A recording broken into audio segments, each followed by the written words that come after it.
നിങ്ങളുടെ ഫോണിലെ hello button നിങ്ങളെ പണക്കാരനാക്കാനും നിങ്ങളുടെ ജീവൻ എടുക്കാനുമാകുമെന്ന് പറഞ്ഞാൽ വിശ്വസിക്കുമോ?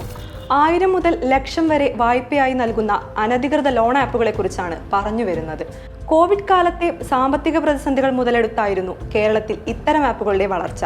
2023-24 കാലഘട്ടത്തിൽ ഇവയ്ക്ക് ഭൂരിഭാഗത്തിനും സൈബർ പോലീസിന്റെ പൂട്ടുവീണെങ്കിലും വീണ്ടും മറ്റു പേരുകളിൽ ഇവ സജീവമായി തുടരുന്നുണ്ട്.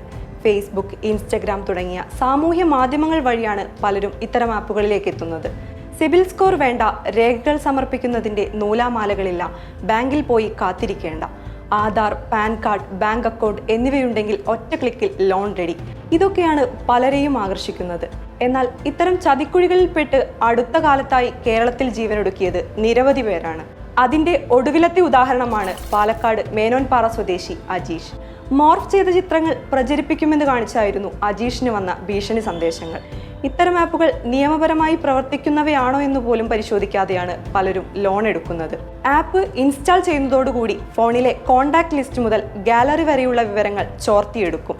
തിരിച്ചടവ് മുടങ്ങുന്നതോടെ ഫോട്ടോകൾ മോർഫ് ചെയ്ത് നമ്മുടെ കോൺടാക്റ്റിലുള്ളവർക്കടക്കം അയച്ചു കൊടുക്കുമെന്ന ഭീഷണി സന്ദേശങ്ങളും വന്നു തുടങ്ങും. ഇതിലൂടെ പണം നേടിയെടുക്കാമെന്നതാണ് ലക്ഷ്യം. ഈ മാനസിക സമ്മർദ്ദം താങ്ങാനാകാതെയാണ് പലരും ആത്മഹത്യയിലേക്ക് എത്തുന്നത്. റിസർവ് ബാങ്ക് ഓഫ് ഇന്ത്യയുടെ നോൺ ഫിനാൻഷ്യൽ കമ്പനി ലൈസൻസ് നേടാത്തവയാണ് ഇതിൽ മിക്കതും. ഇത്തരം വ്യാജ ആപ്പുകൾ 7 ദിവസം മുതൽ 6 മാസം വരെയാണ് തിരിച്ചടവ് കാലാവധിയായി നൽകുക. 20 മുതൽ 40% വരെ കൊള്ളപ്പലിശ ഈടാക്കുന്നവയാണ് ഭൂരിഭാഗവും. ലോൺ നൽകുന്ന ബാങ്ക്, ബാങ്കിതര സ്ഥാപനങ്ങൾ എന്നിവയ്ക്ക് റിസർവ് ബാങ്കിന്റെ അനുമതി നിർബന്ധമാണ്. ഇത്തരം സ്ഥാപനങ്ങളിൽ നിന്ന് മാത്രമേ ലോൺ എടുക്കാവൂ. ആപ്പുകളിൽ നിന്നും ലോൺ എടുക്കുമ്പോൾ ഫോണിലെ മുഴുവൻ വിവരങ്ങൾക്കും അനുമതി നൽകരുത്. പ്രോസസ്സിംഗ് ഫീ, പലിശ, ലോൺ നൽകുന്ന ബാങ്ക് എന്നിവയെക്കുറിച്ചും വ്യക്തമായ ധാരണ വേണം.